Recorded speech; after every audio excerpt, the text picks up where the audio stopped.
Epizodi i 9 i sezonit 6 podcastit Flasim. Fillojmë si gjithmonë me shënimet e javës.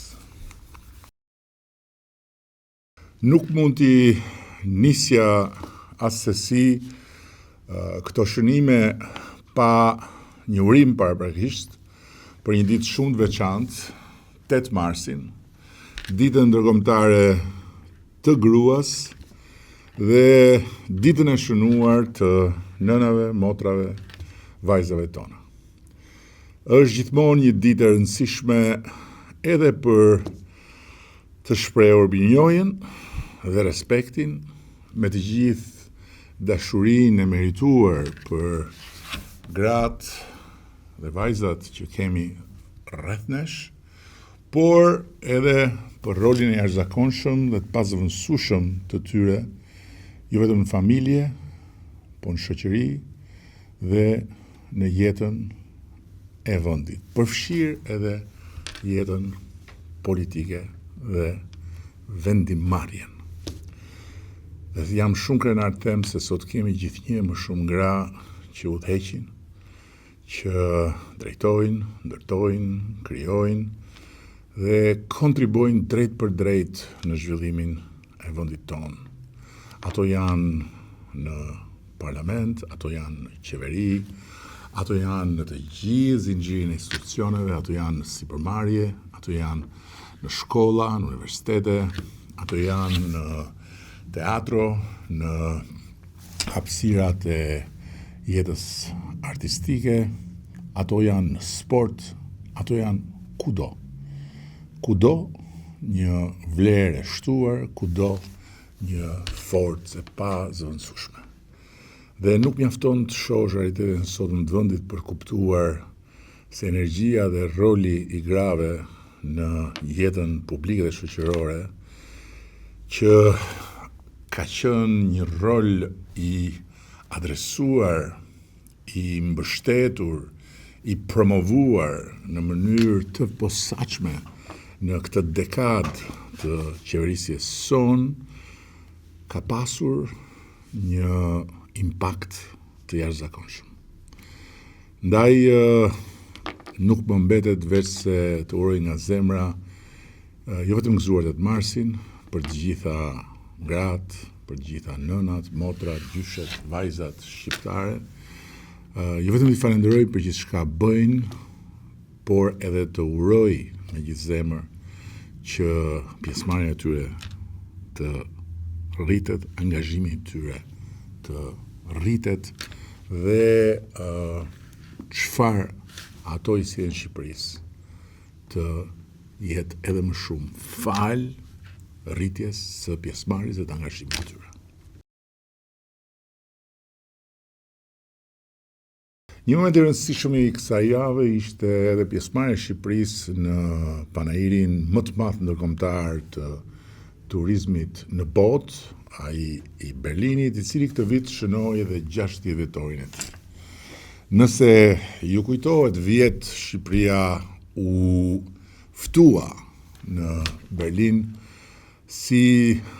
vendi i cili u vu në piedestal. Çdo vit ka një vend që vihet në piedestal dhe që në një farë mënyre është bashkë mikpritësi i panairit. Këtë vit, nga data 3 deri në 5 mars, Shqipëria u riprezentua në atë panair si destinacioni autentik mesdhetar përmes konceptit Albania All Senses, duke sjell një panoramë të pasuruar të asaj që ishte prezantimi ynë i parë në atë panair. Natyrë e jashtëzakonshme, histori unike,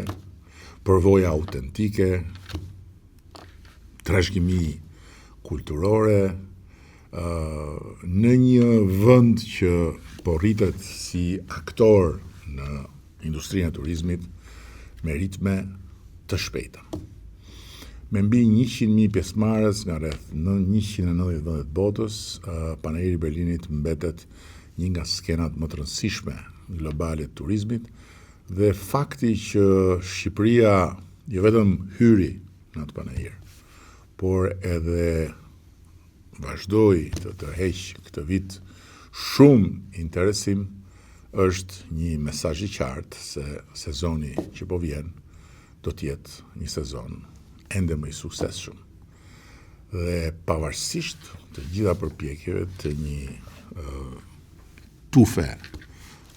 ditëzinjë dhe punëzinjë, siç thoshte dhe siç nuk i bie fjalë në tokë avokat ngjelës, numrat rekord të Shqipërisë do të konsolidohen.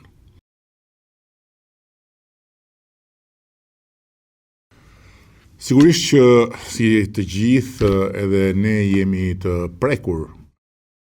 në sensin fatmirësisht jo fizik, por patjetër politikisht, shpirtërisht, njerëzisht, nga zhvillimi i fundit në lindjen e mesme dhe nga përshkallëzimi i situatës sigurisë në një rajon ku kemi miq të jashtëzakonshëm dhe ku me krenari jemi një nga vendet e pakta që kemi një miqësi të fortë njëkohësisht me Izraelin dhe me vendet e Gjirit Persik, Arabinë Saudite, Emiratet e Bashkuara, Katarin, Kuvajtin, Bahreinin,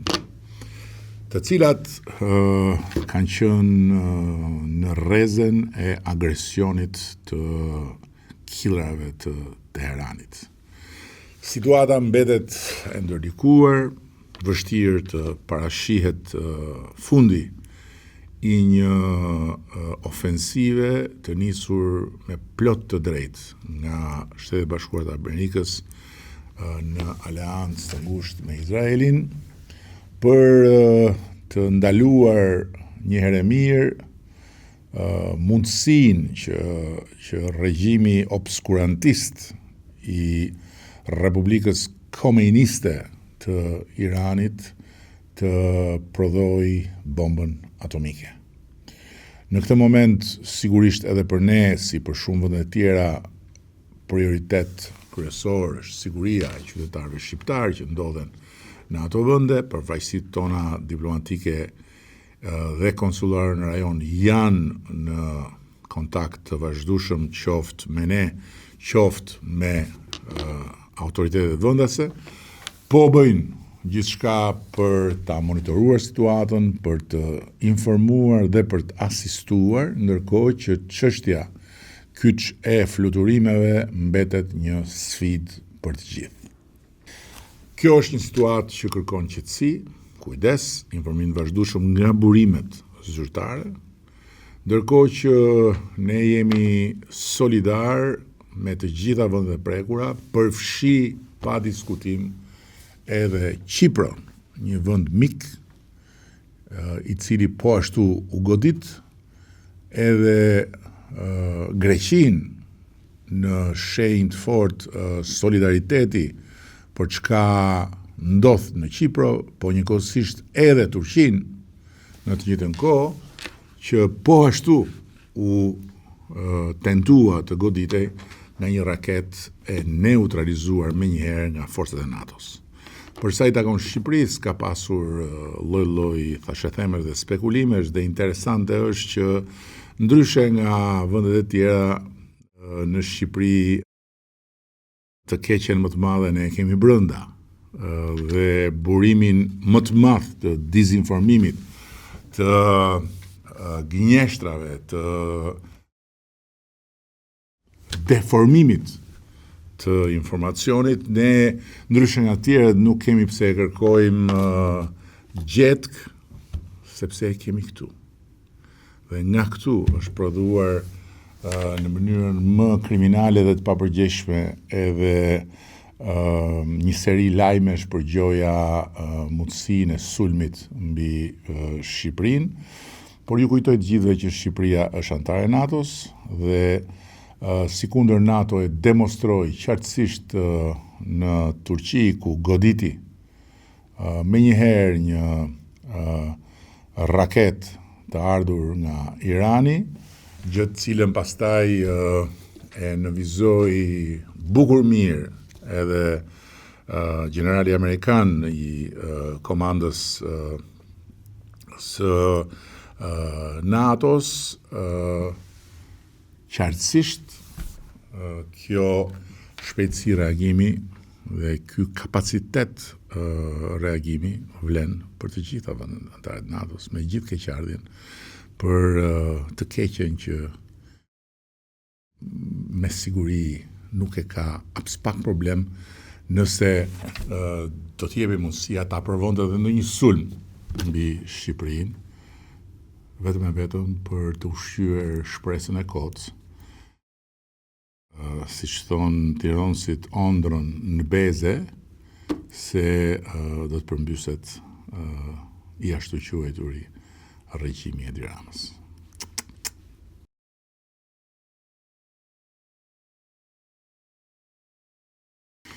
Pas vendimit që morëm në dhjetor të vitit kaluar, ose më saktë që zyrtarizuam, sikundër e kishim premtuar në fushatën tonë elektorale për të arritur pagën minimale nga 40.000 në 50.000 lekë, kemi ndërmarrë menjëherë dhe hapin tjetër të premtuar për të lehtësuar ndikimin e kësaj rritje mbi sipërmarrjet, duke marrë përsipër të paguajmë të gjithë koston e shtuar të sigurimeve për punonjësit për një periudhë 9 mujore. Dhe kjo gjë është zhvullosur në mbledhjen e fundit të qeverisë, ku është miratuar kompensimi financiar i kontributeve shoqërore dhe shëndetësore për punëdhënësit për periudhën janar-shtator 2026.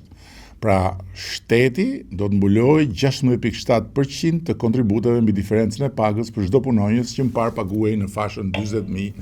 deri në 49.999 lekë. Kjo do të thotë se bizneset nuk do të përballen me asnjë kosto shtesë për kontributet, ndërkohë që punonjësit do të marrin një pagë më të lartë, e cila siç e kemi parathënë si pagë minimale, synojmë që të rritet më tej dhe të bëhet domethënëse në fund të mandatit tonë. Qëllimi është i qartë, ruajtja e stabilitetit ekonomik, mbrojtja e vendeve të punës, parandalimi i çdo tentative për informalitet mbi normën, ndërkohë që luftojmë me normën, dhe një kompensim si një shprehje konkrete e respektit e mbështetjes për biznesin, duke vendosur patjetër të parin punojësin. Mbas një më thonjza presionesh nga miq besimtar, praktikant, adhurues të Islamit, vendosa të bëj një përmbledhje të reflektimeve të mia në zinxhirin e iftarëve të shtruar në funksion e kryeministrit, së bashku me Arlinda Dudajn një libër, ishte gati për panairin e librit, por unë nuk dëshirova që të shfaqen panair dhe të krijonte sado pak ose sado shumë, aq më keq hije mbi të tjerët për shkak të emrit, pozicionit, të zhurmës natyrshme që do të ngjallej. Dhe për i të vërtetës e kam pasur gjatë gjithë kohës një lloj ndërrojtje në raport me promovimin e librit, të cilin përsëri e organizuan miqt. Libri titullohet Në sofrën e hënës. Është,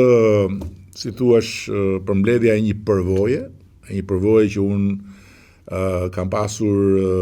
fatin ta kem për shkak të funksionit. Pasi vit pas viti kam shtruar iftarin e kryeministrit së bashku me Lindën, dhe në këtë proces kam kuptuar dhe kam shijuar faktin se sofra e iftarit nuk është thjesht momenti atyre që agjërojnë, por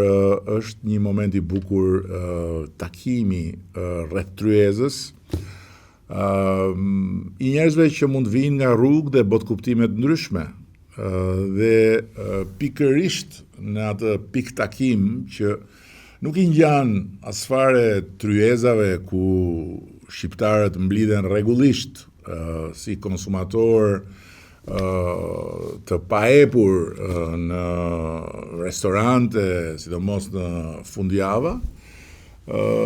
por ka specifikën e një vetëpërmbrojtje, ka specifikën e një riti që të jep të kuptosh se agjërimi, se vetë Ramazani është përtej gjithë kalendarit dhe gjithë atyre parimeve që ndjekin ata që agjërojnë si besimtarë të devotshëm, një ushtrim urtësie, është një edukat sociale, është një mësim i bukur njerëzillëku. Dhe pikërisht për gjitha këto arsye, mu duke udhës që ta ndjek fillimisht këshillën dhe pastaj t'i dorëzohen presionit të miqve, duke ju siguruar që eksperienca e iftarëve ka qenë shumë pasuruese për mua, edhe për një arsye tjetër, sepse më kanë shtyrë të njoh nga më afër një kulturë, një traditë, një mënyrë të parit të botës që vjen nga libri i madh i shenjtë i Islamit. Dhe nga ana tjetër të mësoj më shumë për Islamin shqiptar, për historinë e komunitetit musliman në Shqipëri, dhe patjetër që të lehtësoj veten edhe nga paragjykime që pavarësisht se gjithmonë kam menduar që nuk mund më influencojnë, gjithsesi diku kanë qenë të fjetura siç janë në mendjen e çdo shqiptari dhe të shoqëruara me ato stereotipet që pastaj ushqehen dhe nga gjithë farë lloj ignorantësh dhe njerëzish të ligj që luajnë me cingla me librat e shenjtë.